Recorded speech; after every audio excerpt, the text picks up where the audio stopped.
Hello friends, do you remember the flowers we were painting the other day? I was thinking maybe we could paint some more and today we will finish them off.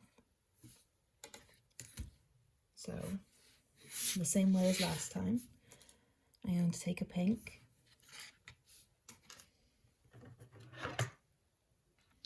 and I'm going to take that out of my palette. My pink currently has no water on it, and it being a block paint like this, it needs water on it first. So I'm just going to dip my brush so it's dripping and allow some water to drip in there. And we'll just give that a minute to come back to life. And now if you remember the technique from last week, I'm just going to use a bit of this pink here and just bring that back to life with my wet brush.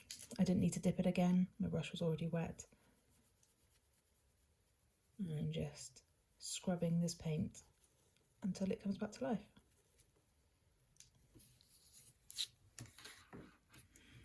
So do you remember the technique that we were talking about last week, where we start with the dot and then we create it into a cross? Remember, this is just reference, so you don't have to create the cross if you don't want to, but that really helps. And from here, we've already got paint on our brush, so we don't need to worry about getting any more paint. I'm going to put my brush into the middle, the tip of my brush into the middle of that cross, and I'm going to push my brush down one length and release it again. Back into the middle, make the second half of my V and release it. And then I'm just going to paint whatever leaf shape I feel like painting. And fill in the gaps using the whole length of my brush.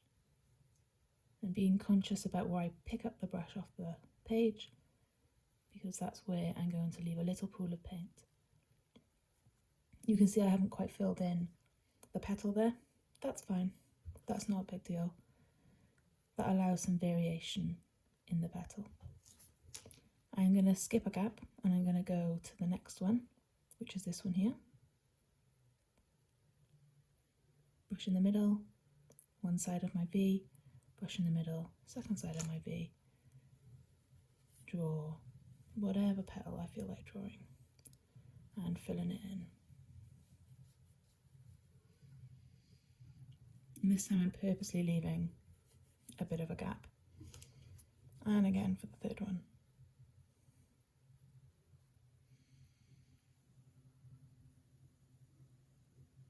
That's quite a big petal. Doesn't really matter. Filling it in, and I want my water to end at the top, so I'm just pulling that water back up to the top.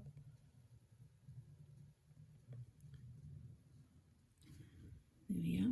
So now I'm going to use my heat gun just to dry this off. Warning if this is very loud, that there's a heat gun.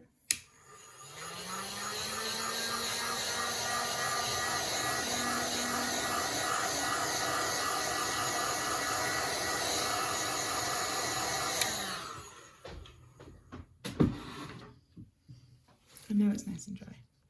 So now I'm going to go into the paint that I woke up a moment ago and pick it back up onto my brush.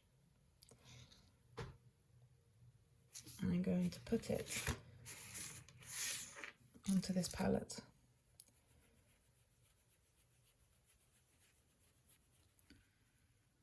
So because what was on this palette is a lighter colour than what was the pure paint out of that palette, out of the pan, this has darkened this paint up somewhat.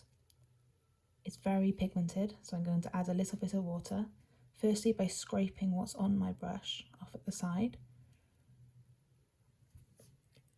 and secondly by just dipping it into my water and adding that water to my paint. I don't need lots of paint, it doesn't need to be dripping, so I'm just going to scrape off some excess paint on the side of my palette. And we're going to go back into here. And we're going to add leaves to where the gaps are.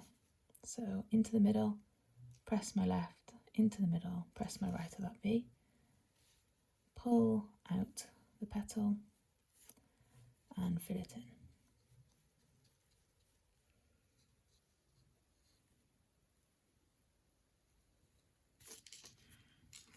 And again, V1, V2, pull out the petal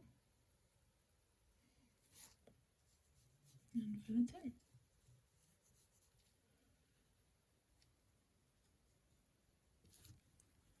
And for our third one, pull out that petal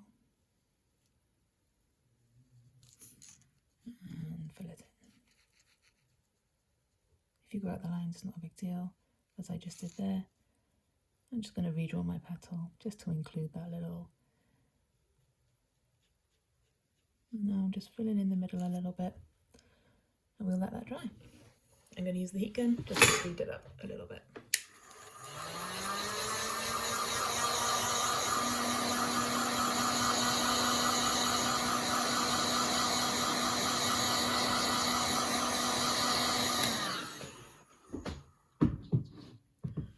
So there we are. That's my flower more or less dry.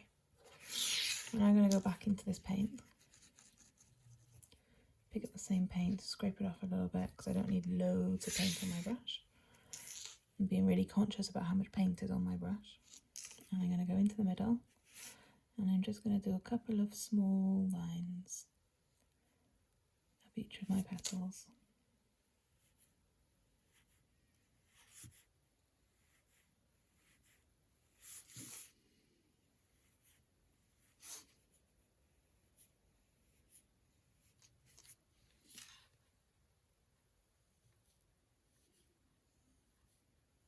I'm not being too choosy here. And I'm going to just darken up this middle bit, almost by making a 6-point star, something like that. And now I'm going to dry this off again, using my heat gun.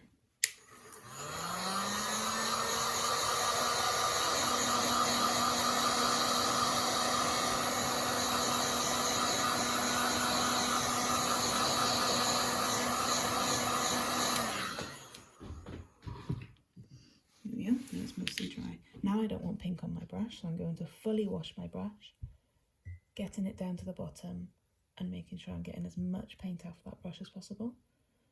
I'm going to scrape my brush on the side of the mug, and I'm just going to use a tissue just to dab off that excess water. And now we're going to change colour, so I need to wake up a different colour, and this needs to be a darker colour, maybe a brown or something. So I'm going to dip my brush into the water and I'm going to choose a brown. These are all good browns. I'm going to choose this one here. And I'm just going to add some water, and I don't really have time to wait for it to wake up. So I'm going to scrub at it a little bit, and this will speed up the wake up process. And you'll be able to see that the more you scrub it, the thicker that water will get on the top, and the more ready it'll be to use. So about at this point, you can see that the water's quite thick, and I'm getting a lot of colour coming off the top of that little block. And I'm just going to scrape my brush on the side of the block, or you could scrape it on something else, a palette if you had a palette. Now we're going to go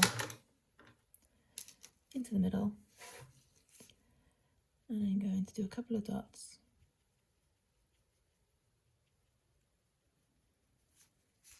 And then I'm going to add a few dots, just using the end of my brush around the outside of that mass of dots.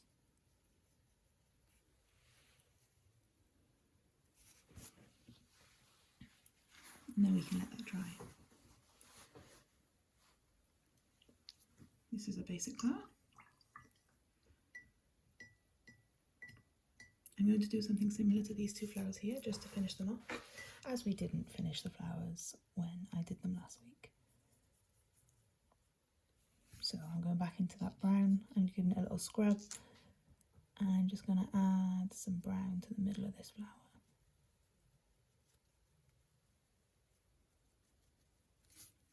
And add some brown to the middle of this flower.